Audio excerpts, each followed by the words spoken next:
All right, here's number 3. So tangent of theta is -1/2. Tangent is represented by y over x. And this one, I'm going to also say right now, I don't know whether 1 is negative or 2 is negative. So I can't have both of them be negative at the same time. This interval will kind of establish that for me. Again, the interval is between 3 pi over 2 and 2 pi. So that establishes we're in Q4. And that means x is positive and y is negative. So now I do know if y is negative, y is -1, and x is 2.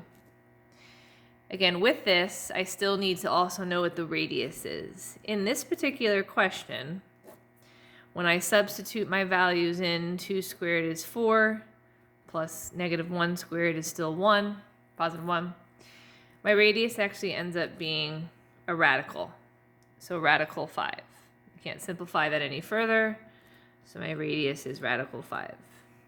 The reason why I need y, x, and r is because when I find my double sine, double cosine, and double tangent, I also need to make sure that I know each of them individually. I already know tangent, I've known it from the start. I just now need to also know sine and cosine. Sine would be y over r, so that's -1 over radical 5. Cosine is x over r, which would be 2 over radical 5. And we know tangent is -1/2.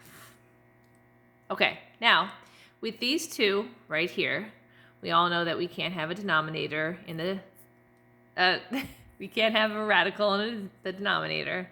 So when I rationalize them, they will become negative radical 5 over 5 and 2 radical 5 over 5. So this is singular sine, this is singular cosine, and this is singular tangent. So I need those to find what I'm about to find right now. Double angles. So when I start off with the double of sine, that would be 2 times sine cosine.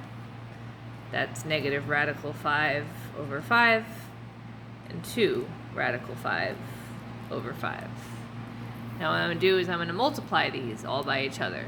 2 times -1 times 2, I'm just multiplying that first number, which is -4.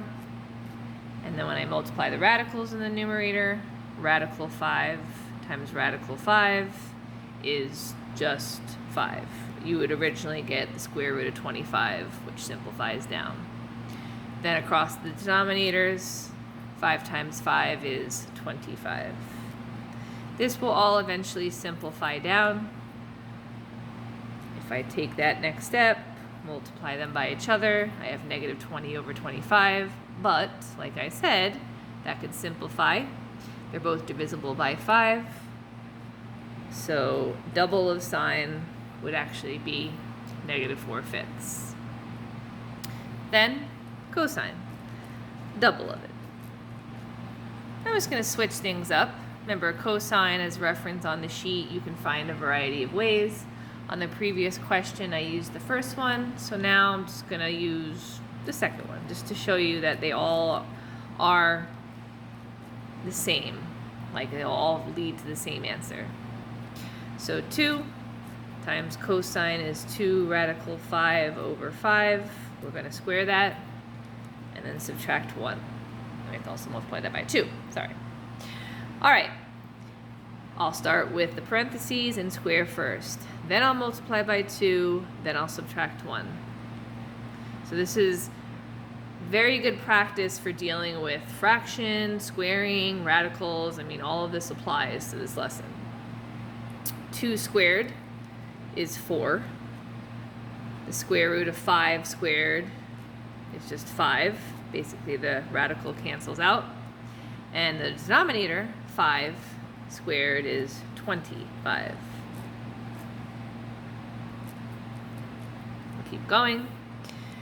4 times 5 is 20. 20 over 25, I'll keep that. I'll just show every step. So since I'm not there. I'm sorry, I can't be there today, guys. 20 over 25 will simplify down. I'll just simplify it straight off the bat. They're both divisible by 5, so it'll be 4/5. And I'm going to eventually multiply that by 2. When I multiply that by 2, I will get 8/5 minus 1. So here's more practice with fractions. If I want to do 8/5 minus 1, obviously I need to convert 1 into 5/5. What I'm doing is, remember, I'm just trying to make sure my denominators are in fact the same. 8 minus 5 in the numerator is 3, and the common denominator is 5. So when I solve for double cosine, answer is 3/5. Okay, then there's a loophole. You can find double tangent by using the formula posted on the worksheet, but like on that previous one I just showed you as well, you found double sine here, you found double cosine here.